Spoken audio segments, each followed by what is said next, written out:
Hello everyone, Lana Thomas here with New Healing Institute. I have an article that I had found recently in my files in my computer. I haven't read it for quite a while, and when I did, I really began to feel this movement in me when I was moved by the message that it was conveying. To the best of my recollection, I do believe it was the Archangel Raphael who channeled this message through me about our capability to heal energetically in a way that we're not fully aware of at this point. But understanding that tapping into it and believing for it and understanding it and accepting its power may have a very dramatic effect on our healing abilities as we see things increase more and more within the natural healing world. The article is entitled Energetic Healing at Its Finest Hour. And I want to read it to you. It's not very long, and I hope that you have a moment to just take a few and sit back and listen to the words that are being conveyed and accept the promises and embrace them and say, I believe this. Let this be part of my life. Much of our belief is what regulates how powerful we are and where our life moves, as you already know. Let's begin. Within the realms of light reside planes of energy that are between the layers of atmosphere and the stars. Such places hold secrets that are only revealed to a few who are willing to believe they are. You see, readers, many are the strongholds of the gods. Where upon earth can you see the legacy of healer more clearly than in the hearts of men? Everyone needs someone to care for and about them at some point in their life. And to know that a healer is nearby is of vast comfort to the one who is ill.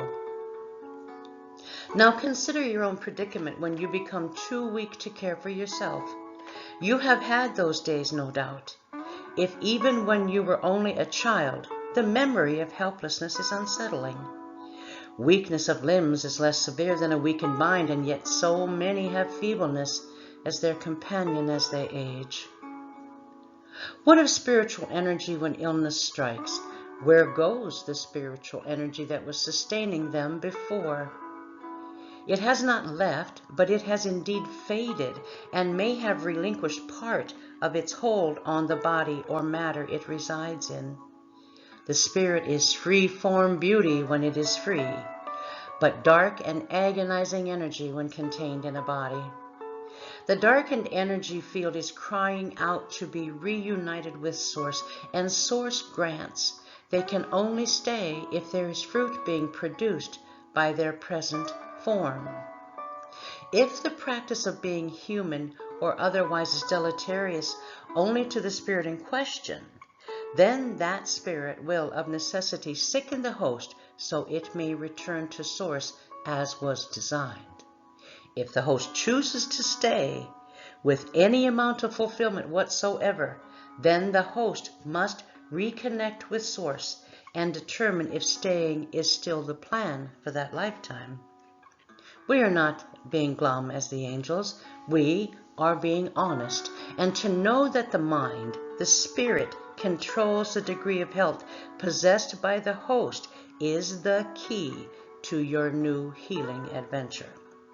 Look into your own hearts and determine that the hunger you have always felt for more of light is not reflected in your eyes when you are tired or depressed by life. You know that to reconnect will restore your soul. This is true of everyone who have ever had an inkling to pursue spiritual endeavors and to turn their face toward God. If one has little concern for spirituality, then they will have no need of seeking anything fulfilling outside the dimension they find themselves in, because there it is that they will stay. So our thought returns to the layers of energy that are meant as a source of power for those who can tap into them for succor and strength in times of need. How strong do you wish to become? How dynamic do you want your healing practices to be? Do you want light to be evident when you extend your hands? Do you want movement to shake your patient as the energy shakes free the source of their illness? What do you want? Do you want sound? Sound and vibration are tied to one another, so that is easy. Strike a string from the universe and feel and hear the harmony of the two in accordance one with another. Elevate yourselves among your companions and look to the highest vibrations for delectable healing properties you have yet to experience in your lifetime. Many are gathered here to create a crescendo of chords that will vibrate heavily into your dimensions. We are done with the foolishness of trying only to ease people into the transition of time and light, to move them now and propel them into a time when there is no time and a place where there is no place. If healers wish great power, they have to see the greatness in themselves first, and then let the vibration begin. If you think we offer wizardry, we do of a sort. It is not what you have seen or heard. It is fast, it is complex, and it is tight. No longer are there great gaps in the field. We have stitched them up. That is the end of that article, and I just wanted to relate to you in listening to the profound message that if we really want to be well physically, we have got to be well spiritually.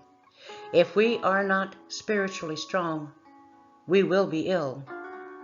And if we are ill, our minds are not going to function.